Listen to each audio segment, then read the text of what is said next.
سلام اس پر جو امت کے لیے راتوں کو روتا تھا، سلام اس پر جو فرش خاک پر جاڑے میں سوتا تھا۔ اللهم صل على محمد وعلى آل محمد كما صليت على إبراهيم وعلى آل إبراهيم إنك حميد مجيد۔ اللهم بارك على محمد وعلى آل محمد كما باركت على إبراهيم وعلى آل إبراهيم إنك حميد مجيد۔ اعوذ باللہ من الشیطان الرجیم، بسم اللہ الرحمن الرحیم۔ مدنی دور اپنے اختتام کی طرف ہے اور آج ہم 7واں سال پڑھیں گے۔ گزشتہ سوالات کے جوابات آپ کے سامنے ہیں، جو کہ الحمدللہ بہت اچھے آپ نے بھیجے۔ اب ہم جائزہ لے لیتے ہیں کہ ہم نے جو پچھلے ہفتے پڑھا تھا وہ کیا تھا۔ پچھلے ہفتے جو 6واں سال ہم نے پڑھا تھا، اس میں ابتدا ہم نے کی تھی کہ مدنی دور کے جو مختلف مراحل ہیں وہ کیا تھے، غزوہ احزاب کے بعد کیا ہوا، کیا بدلا، مسلمانوں کا عمرے کے لیے جانا اور صلح حدیبیہ کا ہونا، اس کے بعد حضرت عثمان رضی اللہ تعالی عنہ کی شہادت کی افواہ اور بیعت رضوان، اور پھر آپ صلی اللہ علیہ وسلم کا صلح حدیبیہ کے پاس واپس آ کر بادشاہوں کے نام خطوط لکھنا۔ آج ہم جو پڑھیں گے یعنی کہ مدنی دور کے 7ویں سال میں، اس میں ہم پہلے یہ دیکھیں گے کہ صلح حدیبیہ کے بعد کیا حاصل ہوا، کیا نتائج تھے، اور اس کے بعد پھر غزوہ خیبر اور اس کے ساتھ ساتھ ہی جڑا ہوا غزوہ وادی القریٰ، اور پھر غزوہ ذات الرقاع، اور پھر عمرے کی ادائیگی۔ ایک کے بعد ایک ہم چیزیں لیتے چلے جاتے ہیں۔ میں نے آپ کو پچھلی دفعہ یہ بتایا تھا کہ مدینہ کا جو زمانہ ہے اس کے 3 ادوار تھے۔ پہلا دور تو وہ تھا جو اس سے پہلے کشمکش کا گزرا۔ صلح حدیبیہ وہ چیز تھی جس نے مسلمانوں کے لیے ایک نئے دور کا راستہ کھولا۔ تو آج ہم انٹر ہو رہے ہیں مدنی دور کے دوسرے مرحلے میں، یعنی کہ صلح حدیبیہ کے بعد کیا ہوا۔ صلح حدیبیہ کے بعد 2 طرح کے نتائج تھے۔ ایک وہ نتائج تھے جو فوری نظر آ رہے تھے، جو لوگ فیل کر رہے تھے، ڈسکس کر رہے تھے، بات کر رہے تھے، پوچھ رہے تھے، اور ایک وہ نتائج تھے جو بہت دور رس تھے، جو انسان فوراً نہیں سمجھ پاتا کہ میرے ساتھ جو آج ہو رہا ہے وہ 10 سال بعد کیا نتائج دکھائے گا۔ فوری جو نتائج نظر آ رہے تھے اس میں ایک تو میں نے آپ کو پچھلی دفعہ بھی یہ بات بتائی تھی نا کہ مسلمان ایک غم کی حالت میں تھے کہ ایسے ہی واپس چلے جائیں، اور ایک رنجیدگی سی طاری تھی۔ فوری طور پہ یہ ہوا کہ معاہدہ لکھا ہی جا رہا تھا۔ سہیل نام کا جو شخص تھا جس کو قریش نے بھیجا تھا اپنا نمائندہ بنا کر، اسی سہیل کے بیٹے حضرت ابو جندل رضی اللہ تعالی عنہ قید سے بھاگ کر آئے، اور اس حال میں آئے کہ پاؤں میں بیڑیاں ڈلی ہوئی تھیں۔ ابھی معاہدہ ہوا تو نہیں ہے، ابھی لکھا جا رہا ہے۔ اب وہ آئے، اب مسلمانوں کی ظاہر ہے کیا کیفیت ہوگی اس وقت، اور وہ پناہ مانگتے ہیں اور وہ کہتے ہیں کہ مجھے پناہ دی جائے۔ آپ صلی اللہ علیہ وسلم بات کرتے ہیں اس کے اوپر، پہلے آپ کہتے ہیں کہ ابھی تو معاہدہ لکھا نہیں ہے، تو وہ سہیل کہتا ہے کہ اچھا لکھا نہیں ہے تو پھر کیا لکھنا ہے، ہم ختم کر دیں اس بات کو، ہم نے تو طے تو کر لیا آپس میں۔ آپ نے کہا اچھا میرے لیے چھوڑ دو، مطلب میری بات رکھ لو۔ اس نے کہا نہیں یہ تو نہیں ہو سکتا۔ اور پھر اس کے بعد پھر آپ صلی اللہ علیہ وسلم نے حضرت ابو جندل رضی اللہ تعالیٰ عنہ کو دعا دی، اور اس کے بعد ان کو واپس کیا گیا۔ تو یہ مسلمانوں کے لیے بڑی تکلیف دہ چیز تھی، لیکن اس کو جو اس وقت نظر نہیں آ رہا تھا، بعد میں ہمیں پتہ چلا کہ ایک اور صحابی حضرت ابو بصیر رضی اللہ تعالیٰ عنہ کے ساتھ بھی یہ معاملہ ہوا، مدینہ پہنچے اور ان کو لگا کہ پناہ نہیں ملے گی، تو یہ دونوں اور پھر مزید اور لوگ جمع ہو گئے اور یہ تجارتی شاہراہ پہ بیٹھ گئے، اور جب یہ تھریٹس فیل ہوئے تو قریش نے کہا اچھا یہ شخص چھوڑ دیں بھائی، آپ ان کو بلا لیں، اپنے پاس ہی رکھ لیں نا، فوراً تو نہیں پتا تھا کہ آگے کیا ہوگا۔ پھر اس کے بعد یہ کہ آپ صلی اللہ علیہ وسلم فرما رہے ہیں کہ جانور ذبح کر دو جو لائے ہو اور احرام کھول دو، لوگ نہیں سن رہے، 1 دفعہ 2 دفعہ 3 دفعہ آپ کو ریپیٹ کرنا پڑ رہا ہے، اور اس کے بعد پھر آپ صلی اللہ علیہ وسلم نے خود کھولا تو پھر لوگوں نے کھولا. یہ فوری والے اثرات تھے. پھر اس کے بعد یہ کہ مومن عورتیں آئیں اور کچھ عورتیں تھیں وہ بھی اسی طرح اسلام لے کر آئی ہیں, ہجرت کر کے نکلی, لیکن ان کے ساتھ معاملہ یہ ہوا کہ آپ صلی اللہ علیہ وسلم نے فرمایا کہ جو معاہدہ لکھا گیا ہے اس میں ٹرم رجل یوز ہوئی ہے جو کہ مردوں کے لیے استعمال کی جاتی ہے عربی میں, اس میں خواتین کی تو ہم نے کوئی بات کی ہی نہیں تھی. تو اس طرح پھر ان خواتین کو واپس نہیں کیا گیا اور پھر اللہ تعالیٰ نے بھی اس کی تائید کی.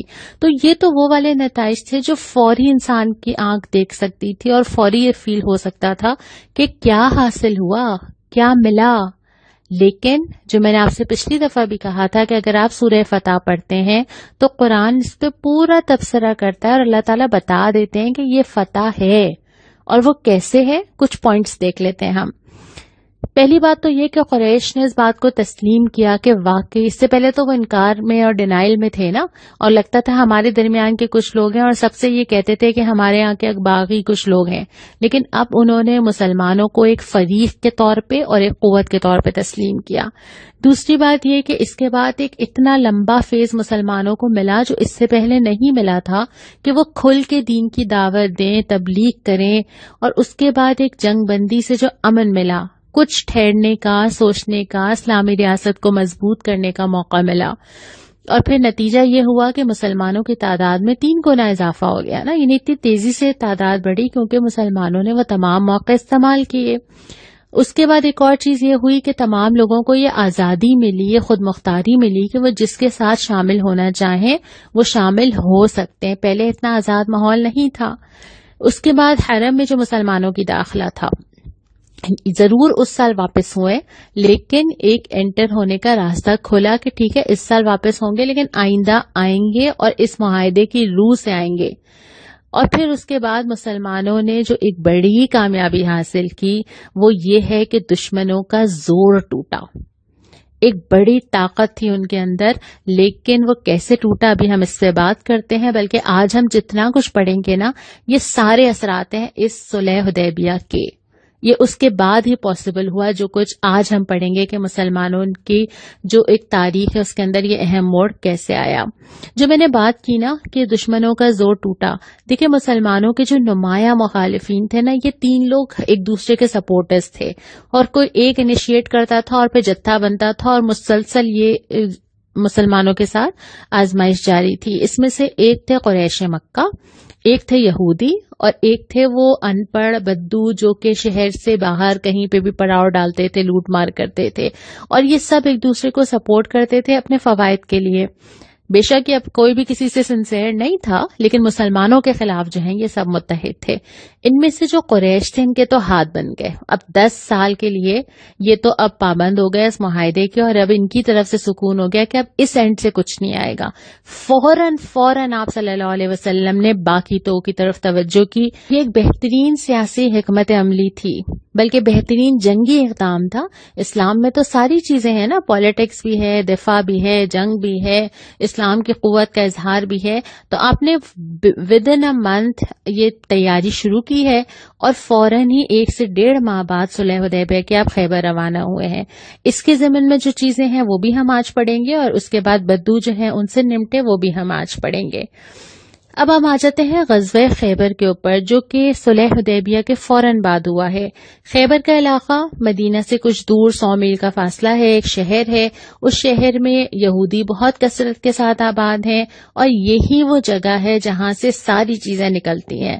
اس سے پہلے آپ کو یاد ہے نا غزوہ احزاب میں جو انہوں نے جنگیں اور فوجیں جمع کی تھیں, اور اس کو اکسایا اس کو اکسایا, یہیں سے سٹارٹ ہوا تھا. پھر اس کے علاوہ یہ کہ سب سے رابطہ کرنا, جو اسلام یا مسلمانوں کے اگینسٹ ہیں ان سے کانٹیکٹ میں آنا, ان کے ساتھ گٹھ جوڑ کرنا, یہ ساری چیزیں یہاں سے چلتی تھیں. مدینہ کے اندر جو یہودی تھے ان کو بیک اپ کرنا, ان کو یہ کہنا کہ ہم تمہاری مدد کو آئیں گے, اور ان کو اکسانا, یہ سب کچھ یہاں سے ہوتا تھا. تو اب ضرورت یہ تھی کہ اس دوسرے دشمن سے نمٹا جائے. آپ صلی اللہ علیہ وسلم نے اس کی طرف پیش قدمی کی, اور خیبر کی آپ کے سامنے جو میپ آ رہا ہے آپ دیکھ سکتے ہیں کہ اس میں قلعوں کی شکل میں تھے یہ, اور اس میں بہت سارے قلعوں کے نام ملتے ہیں. تقریباً جو پرومیننٹ ہیں وہ میں نے آپ کے سامنے لکھ دیے ہیں. ان تمام قلعوں کے اندر یہ لوگ مقیم تھے اور انہوں نے پورے سامان اور چیزیں اور بہت فائنینشلی بہت اسٹرانگ تھے.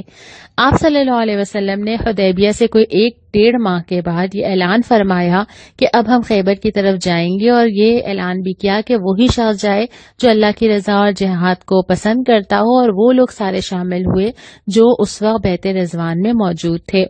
پھر آپ صلی اللہ علیہ وسلم اپنے لشکر کو لے کر چلے، شہر سے قریب پہنچے، وہاں اپنے مشورے سے پڑاؤ ڈالا. پہلے ایک جگہ سلیکٹ کی، پھر ایک صحابی نے مشورہ دیا کہ نہیں، اگر یہ اللہ کا حکم نہیں ہے تو اس سے بہتر جگہ ہے، اور آپ صلی اللہ علیہ وسلم نے وہ مشورہ قبول کیا.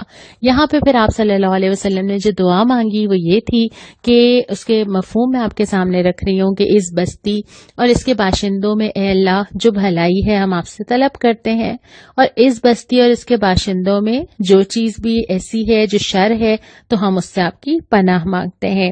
اس کے بعد پھر آپ صلی اللہ علیہ وسلم یہ فرمایا کہ میں یہ علم، آپ کے پاس وہ جھنڈا تھا اور آپ نے فرمایا کہ یہ میں اس کو دوں گا جو اللہ اور اس کے رسول صلی اللہ علیہ وسلم سے محبت کرتا ہے، اور اللہ اور اس کا رسول صلی اللہ علیہ وسلم اس سے محبت کرتے ہیں. اب سارے صحابہ انتظار میں کہ کس کو ملے گا. آپ سوچ سکتے ہیں نا کہ کیسی فیلنگز ہوں گی نا، پتہ نہیں کون ہے، اور یہ گارنٹی بھی دی جا رہی ہے کہ اللہ اس کے رسول محبت کرتے ہیں. اور یہ آسان نہیں ہے، یہ جو پچھلے سال ہے نا، انہوں نے پروف کیا ہے کہ وہ اللہ اور اس کے رسول سے محبت کرتے ہیں، تب جا کے یہ بشارت آئی ہے. یہ جو ہم صحابہ کے ساتھ کہہ دیتے ہیں نا رضی اللہ تعالی عنہ، اللہ ان سے راضی ہو گیا، اس کے پیچھے کتنا کچھ ہے. ہر طرح کی قربانیاں، سال جان مال سب کچھ لگانے کے بعد پھر یہ رتبہ ملا ہے کہ آج ہم اتنے 100 سال بعد ابھی بھی ہم کہتے ہیں رضی اللہ تعالی عنہ. اس کے بعد آپ صلی اللہ علیہ وسلم نے اگلے دن جو علم دیا وہ حضرت علی رضی اللہ تعالی عنہ کو دیا، اور پھر جو تلقین کی وہ ہم آخر میں پڑھیں گے.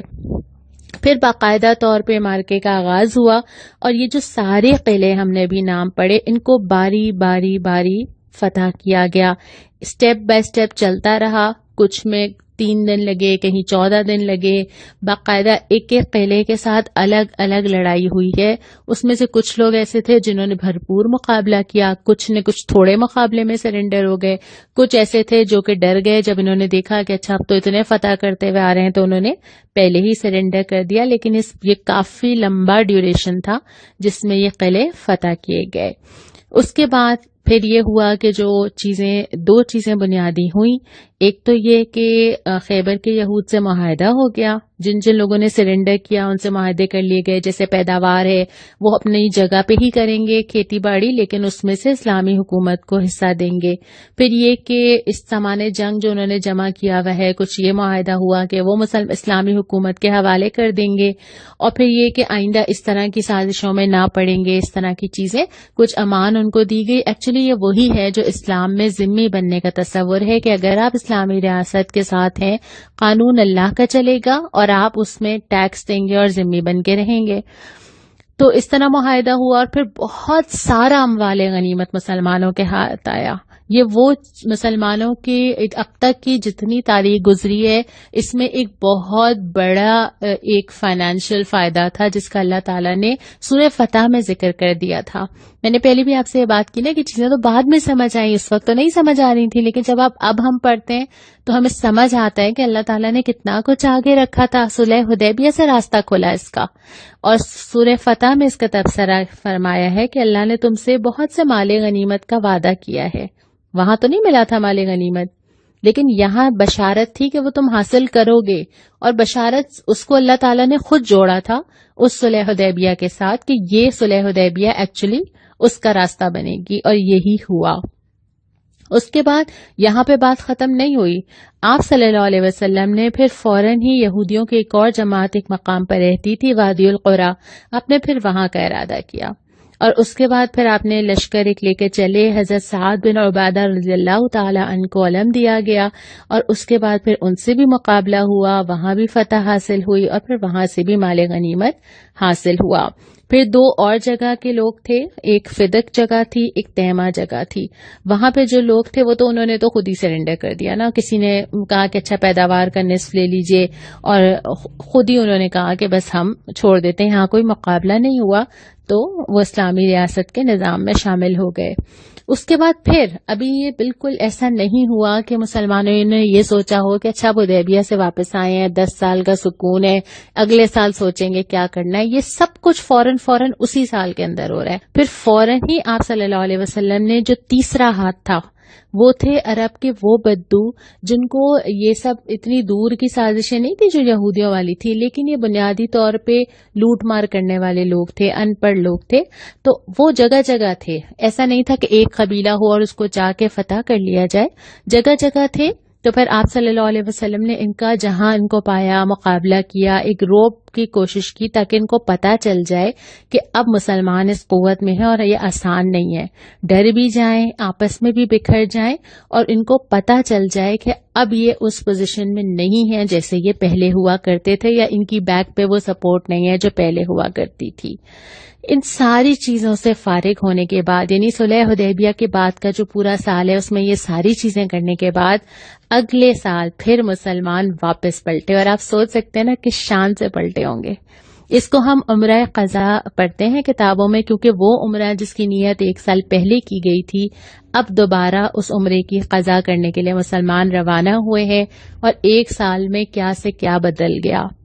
اس 1 سال میں حیثیت بدل گئی، اس 1 سال میں مسلمان کہاں ایک مدینہ میں تھے اور کہاں ان کی سلطنت کہاں تک بڑھ چکی ہے۔ اب جب وہ پلٹے ہیں تو آپ صلی اللہ علیہ وسلم نے ہر اس فرد کو پکارا جو کہ حدیبیہ میں شامل تھا، اور وہ لوگ تو تھے ہی، کچھ ایڈیشنل لوگ اور بھی شامل ہو گئے، اور پھر مسلمان لبیک اللہم لبیک کہتے ہوئے ایک زور کے ساتھ، ایک شان کے ساتھ، ایک سرشاری کے ساتھ، ایک خوشی کے ساتھ، اطمینان کے ساتھ مکہ میں داخل ہوئے۔ اچھا، قریش انتظار کر رہے تھے کہ یہ آئیں گے، کمزور سے ہوں گے، لیکن آپ صلی اللہ علیہ وسلم نے مسلمانوں کو ہدایت فرمائی کہ طواف پہلے 3 چکر دوڑ کے کرنا، اور بڑے حیران ہوئے، اچھا ان میں تو اتنی طاقت ہے، اور یہ پسند کیا کہ بڑی قوت دکھائی جائے، جسمانی قوت دکھائی جائے، اور یہ اسلام کو پسند بھی ہے نا، کمزور مسلمان سے قوی مسلمان پسند ہے۔ پھر مسلمانوں نے طواف کیا، 3 دن قیام کیا، اور پھر واپس مدینہ روانہ ہو گئے۔ یہاں تک تو یہ سال مکمل ہوا، اور کچھ اہم واقعات بھی اس دوران ہوئے۔ ایک زینب نام کی عورت تھی، اس نے آپ صلی اللہ علیہ وسلم کو نعوذ باللہ زہر دینے کی کوشش کی، لیکن آپ صلی اللہ علیہ وسلم کو اس کا فوراً ہی اندازہ ہوا، اور آپ نے جیسے ہی لقمہ لیا آپ کو اندازہ ہو گیا، آپ نے چھوڑ دیا نا، اور اس سے پوچھا، اور پھر اس کے بعد اس نے یہ اعتراف بھی کر لیا۔ سرایہ کا سلسلہ، یعنی آپ صلی اللہ علیہ وسلم مختلف صحابہ کے ساتھ جہاں جہاں ضرورت ہوتی تھی وہاں وفد بھیجتے تھے، لشکر بھیجتے تھے، وہ کنٹینیوٹی ابھی بھی جاری رہی۔ آپ صلی اللہ علیہ وسلم کا حضرت ام حبیبہ رضی اللہ تعالی عنہا سے نکاح ہوا۔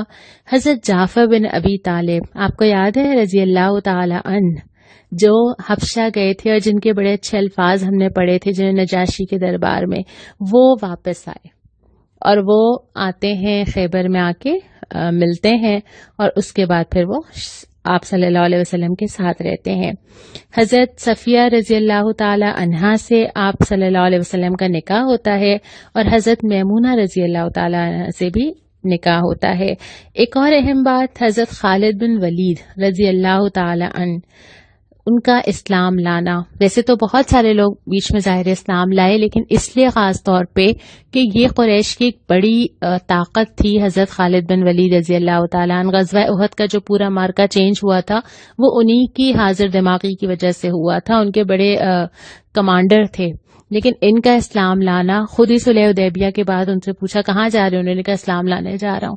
تو یہ بھی مسلمانوں کو جو قوت حاصل ہو رہی تھی، یہ تمام چیزیں مل کے ان کی پوزیشن چینج کر رہی تھیں۔ اور اب آخر میں نے خاص طور پہ یہ الفاظ آخر کے لیے رکھے تھے کیونکہ اس میں ہمارے لیے بھی بہت بڑی ہدایت ہے۔ غزوہ خیبر کے موقع پہ جب آپ صلی اللہ علیہ وسلم نے حضرت علی رضی اللہ تعالیٰ عنہ کو علم عطا کیا، تو آپ نے جو فرمایا، آپ نے فرمایا کہ اطمینان سے جاؤ، ان کے میدان میں اترو، انہیں اسلام کی دعوت دو۔ اصل چیز تو یہی ہے نا، جنگ یا ان سے دشمنی اسلام کے علاوہ کسی اور بات پہ تھوڑی ہے۔ پہلے دعوت بھی دو، اور اسلام میں اللہ کے جو حقوق ان پہ واجب ہوتے ہیں ان کو اس سے آگاہ بھی کرو۔